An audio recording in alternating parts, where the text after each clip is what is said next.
If you like sloppy stories, outrageous action, and aerial drone transitions for no reason, this movie's for you.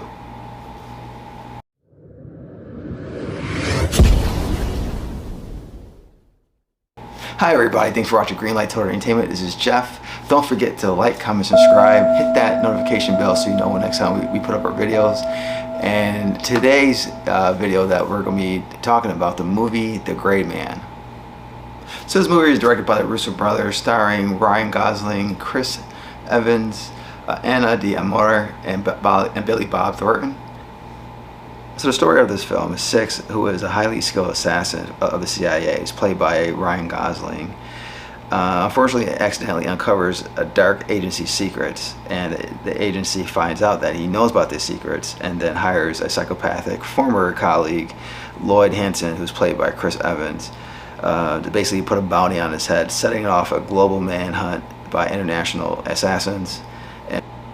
So the first thing I want to talk about is the pros of this film, and I want to start off with the performances, and I want to say Ryan Gosling, Chris Evans, Ana de Armas, and even Billy Bob Thornton, they play their roles fantastic in this movie. I thought their characters were captivating, especially Chris Evans playing the Hill. It's a long time. Actually, I don't remember last time I seen him playing the Hill, and the certain things he did in this movie were just fantastic. His cockiness, he's straight arrogant, does not care what rules he breaks, and he brings like a certain like style to it, which I thought was absolutely captivating. And actually seeing him playing a villain finally, it was actually fun to watch, and seeing him doing like things that, you know, opposite what, you know, we think of Captain America, or you think in the Marvel films. But Chris Evans knocked his raw out the park. Like I said before, he's hilarious. He's very vicious and vile. He does not care what he has to do to take down Six, and he would do anything. I mean, he will break rules, international rules, if you have to, just to take down his target and, you know, complete the mission. I thought that was fantastic. I thought Ryan Gosling played Six fantastic. I thought his performance was great. It was very interesting to see how his character, starting from the beginning, where he was just an assassin who just did not care. He knew he had a job to do, and he finally got into a situation where he met another agent, and that's how he discovered the dirty secrets from the CIA. He actually was hunting down a former CIA agent named Agent 4, and, you know, Agent 4 gave him some information that later on Six found out was some very dark secrets, bad intentions from a certain high-level agent who played by Regina Page, and I felt like, you know, like his arc of the story of seeing him at the beginning, where he's a vicious assassin who do anything for the agency. Who was beginning in the film, you see that he's in jail. He meets Billy Bob Thornton's character, Daniel Fitzroy. Basically gets out of jail and say, hey, you work with me, I'll basically, you know, keep you out of jail, but you gotta be an assassin for us, because I know you have the taste to kill. Because unfortunately, when Six was younger, he actually killed his father when his father was picking on his brother and him so many times that it got to the point where he had to make a choice, and killed his dad, and he was put in jail for that reason. So it's actually a cool, interesting story to see Ryan Gosling play this character, and to see where he's at the beginning and where he leads up at the end, where he's basically just trying to, you know, survive to a point actually after he finds out the dirty secrets of the CIA. I honestly think Ana de Amor stole this movie. Her performance was captivating. As I say, she was probably the best character in this movie. Her arc was very interesting when it comes to trying to decide which side to pick, why she should pick that side, and go from there. And when she finally decides to help Six throughout this film, you see why she does it. Like, she actually has credibility. She has honor. She wants to be a good agent. She feels like the CIA has been sending them out to do all these missions, and some of these missions have been, you know, kind of bad, kind of horrible, and missions that shouldn't have been happening, kind of breaking the law. You see the disappointment in her when she finally realizes that the CIA has been, you know, basically sending them out to do these missions, and what they're actually doing is not really helping the country. It's actually doing dirt stuff to help a senior executive move up in the company, and basically doing his dirty work. So it was kind of cool to actually see the transition of, you know, them fully hired into being CIA agents and helping the cause, to the point that we're like, you know, the things that we're doing is not right. We gotta make a change here. Let's do what we can to take these guys down, so we can actually put the right people in place in order to run the agency correctly. Another pro of this film is all the action that's in this film. There's a lot of action in this film when it comes to car chases, good fight scenes, innovative kills, just this things that you're watching, you're like, wow, that's a pretty cool kill that he just did. It was one part in the scene where there is a part of the chase scene, a very long scene. Starts a car chase, then the train gets involved, and Ryan Gosling's character finds himself on top of the train, and you know, the train is out of control. This bad guy's actually in the train trying to shoot up and trying to kill him. He's on top. The train's about to hit buildings, and he's got to make a decision, and he's still got to kill, you know, these guys below him because they're trying to kill him. So it was actually some kind of cool kills that he did that, and also how he avoided not getting smashed by the building when the train hits the building. I actually thought, you know, those fight scenes, and there's a whole bunch of fight scenes in this film. I thought that was great. And you know, if you're into a lot of action, and you're actually into cool car chases and cool kills, this movie won't disappoint you. And the last thing I say that's a pro is the cinematography. I have to say, the shots in this film were stupendous. The transitions, definitely. They actually used a drone and put the camera on it. So every time that they did a transition, they would do some kind of zooming, let you know what city they're in now, and then they would zoom right into the scene. And I thought that was kind of an interesting way to do things. I've seen movies that have done that before, but not at the level at this, where it actually looked really cool how they did the transition of the zooming into the next scene, introducing, you know, the city that they're in, and go right into the scene. I thought that was awesome. I kind of, you know, it makes me, as someone who wants to make a movie one day, kind of make shots like that. But you know, sometimes some people don't like the drones transitions, but I think these might be an exception. You might actually like these. So I thought that was cool about the film, and you know, it kept the things interesting. Now let's talk about the cons of this movie. First of all, the writing was very sloppy. Dialogue was atrocious at times, and there was numerous times where I had to rewind a couple seconds back just to make sure I didn't miss something. And then when I replayed it, I'm like, oh, I didn't miss something, or maybe the writer did. Because when it came to like the transition or trying to fill in the plot, things didn't connect correctly, to the point where it was kind of like, okay, I don't understand what's going on. Did the writer forget something, or was it edited bad? And that's one of the things that this movie does suffer from. I can't tell it was the writing. I can't tell it was the editing of this film. Really don't know which one really messed up the mark here. So it's kind of hard to blame the Russo brothers on here, because they're directing, and when you get a crap script, you can do all your best to make it look good, you know, with certain shots, the actors you hire, but you know, like the transitions as well, everything you could do, you know, the fighting, the action sequences, all that stuff. You can make a movie look better than what it does on paper, but you can't save it from the script. So I think it was the script. I think the writers didn't write a complete movie. They just saw it. They saw the action parts and thought they were, you know, make the movie off of that, because the story didn't make sense sometimes. And when you gotta rewind just to make sure you're not missing something, that's pretty bad writing. I shouldn't have to rewind. And it wasn't me. I've talked to other people that I've seen this movie too, and they had the same experience. And I feel like that's down to the writer. And it goes down to the editor too, because if you see these mistakes, you see these issues, you gotta piece it together the best way you can to make the movie consistent throughout the entire film. So the writing itself, I think that was the most major flaw of this film, and it got to points where I was getting frustrated watching this film because I just couldn't tell what's going on. At certain times, I didn't understand where the writer was trying to go.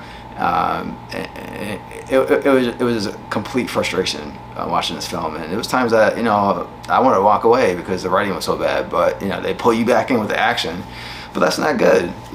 Action shouldn't save you from from the movie. You need a consistent story to keep you there. So when the action does come in, it actually means more. Like when the things go down or the fight sequence between two characters, you're kind of like, yeah, let's see this fight because this is a good story. And now that they're going, these two characters are going to duke it out. So for me, the big major flaw of this film is the writing, and I'm gonna go into like certain things that you can see why the writing was bad, and you're like, what? Yeah, that did happen in the film. So one example of the bad writing is Regé John Page's character. He played like an executive at the CIA, and I can't tell if it's the writing or maybe he was not into this character, because it was a lackluster performance from him to me, in my opinion. Seeing him in other things, I'm kind of like, okay, this is like, is he just winging this thing or what? But his character was so weak, and it was not interesting at all. I can't tell if it was the writing. Maybe it was the writing. Maybe he read the script and was like, okay, I played this character, but I'm not gonna put my all in it. And his performance, that's how it felt. There's certain things that he was doing in this film, I was kind of like, I really don't care about this character. I mean, if he dies, great. I don't want to see it on screen anymore. But you need him on screen because he's the guy that actually was doing the dirt for the CIA. So the information that was uncovered by Ryan Gosling's character 6, he was a key opponent, and I felt like you're gonna have like the main villain of this movie. He needs to be a stronger character, and that's another thing too. People really thought that, and I, including myself, I thought Chris Evans was the main villain. It's not. He's just I guess like the agent of chaos of this film, and he's basically doing the bounty hunting for Regé James Page character, trying to find 6. So that's like another twist too that I wasn't really expecting. I thought it'd be something totally different, but like I said before, you might have if that character is supposed to be like the main villain of this film, it has to be a strong character, and he wasn't at all. So like I said, the fight scenes in the movie was fantastic, but it was one fight scene in this movie that right in the middle of the fight scene, I'm like, what? And it was towards the end of the movie, and they built it up for this big ending, and I'm like, what the heck's going on?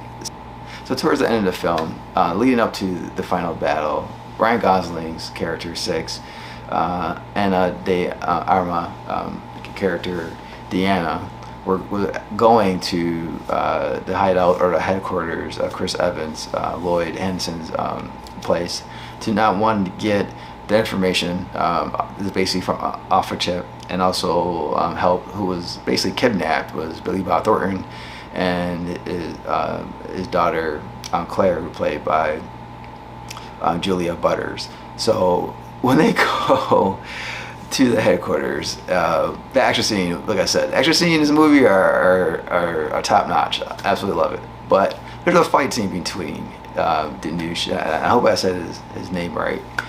He's basically a character that didn't see his arc coming this way, but he was fighting Ana de Armas' character over the chip while 6 was hunting down Lloyd Henderson.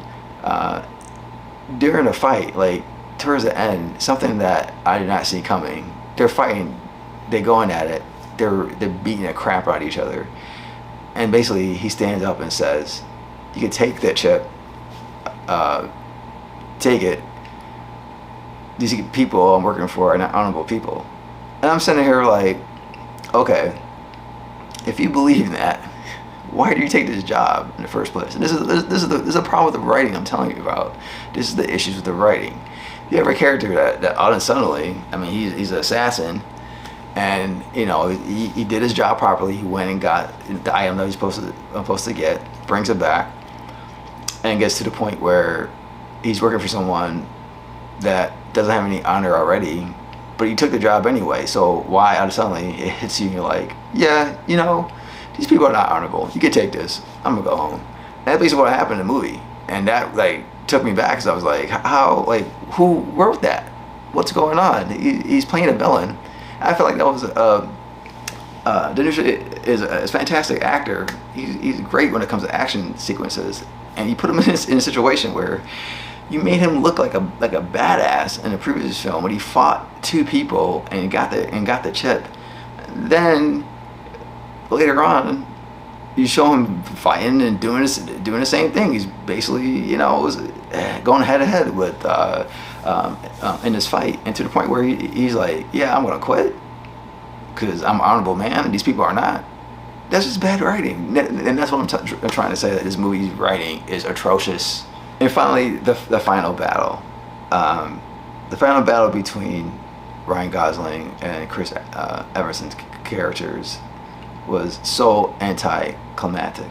And the reason I say that is because they built it up to the point where you thought once these two would finally get on screen to fight each other, this would be a good long fight. And it started off great, but like how it ended, it just didn't feel right. I felt like it should have ended a different way. And another thing was funny too, like when it ends, there's still like 15-20 minutes left of the film, and you're like, okay, what else can happen? And then you see what happens after that. It was like, was that even necessary? You could have ended the film. You could have like another 5-10 minutes of the film, if that. Explain what happened to the higher ups at CIA, how they lost their jobs and how they got basically demoted, and that would have been fine. But they basically did some other stuff where another agent who was working with the main villain character, she's doing some dirty shit now. So she kidnaps Fitzroy's daughter and held her hostage as a bargaining chip for, I don't know for what. I don't know why she even holding her. She won, and that character I'm talking about is Jennifer Heinrich's. That character I'm talking about is Jennifer Heinrich's character. She was Suzanne.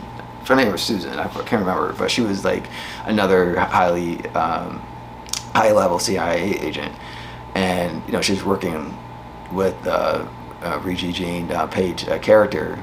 They basically battering back and forth who's going to be, you know, who's more better equipped for the position, stuff like that. So you know she proved that he was a dirty guy, and then she goes off and doing some dirty stuff too. So that doesn't make sense either. Like I thought the end of the story would show, hey, we took down one dirty CIA executive, we're gonna replace him with another one.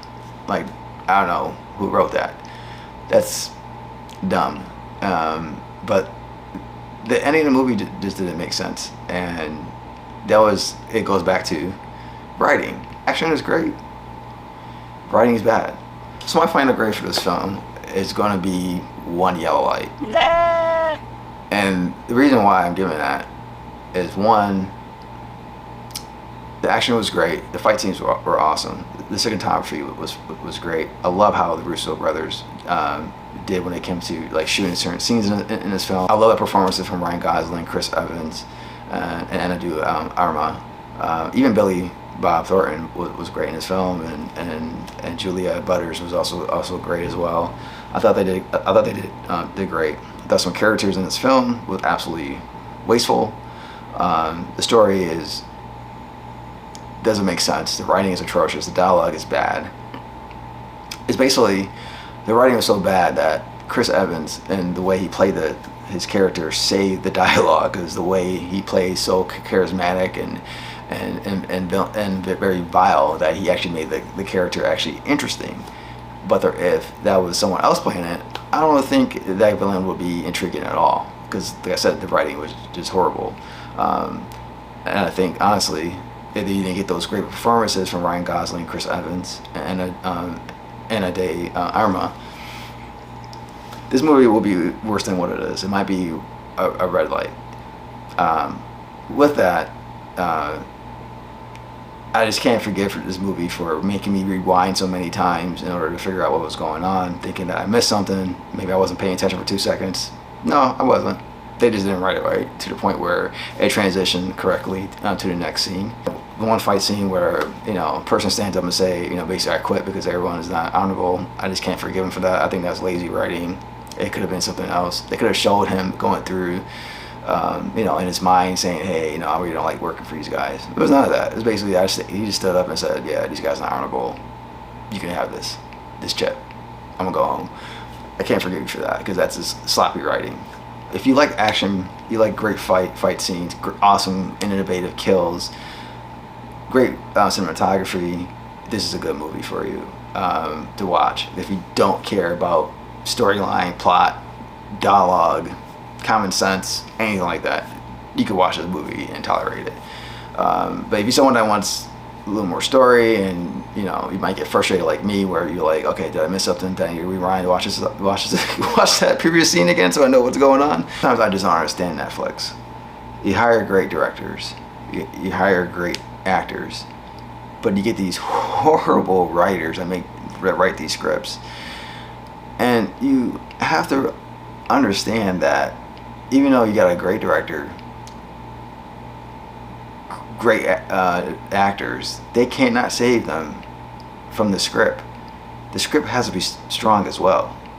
And I think that that's one thing about Netflix films, original films, that they just don't understand yet. And I don't get it. Like, they get it for the series or for the sitcom shows, but they just don't do it for the movies. And I kind of like wish they understood that if they got the writers too, more of the movies would be rated higher than what they are. So I think that's something that they need to work on, and I just don't see them doing that because I think they feel like they can throw money at anything.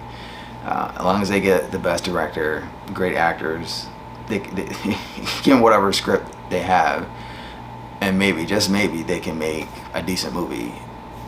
And this movie is prime example why that philosophy does not work. You need good writers. You need good scripts. If you had that, this movie is great. Because you were getting the performances from the actors, and you know, the creativity from the Russo brothers is all over this film, but it just doesn't add up with the script of the film. It makes everything that's great less great because it's not. It basically, you need those elements in order to save the film from making it look bad, and that's just not good. And I just don't understand why that's Netflix philosophy of making films. But anyway.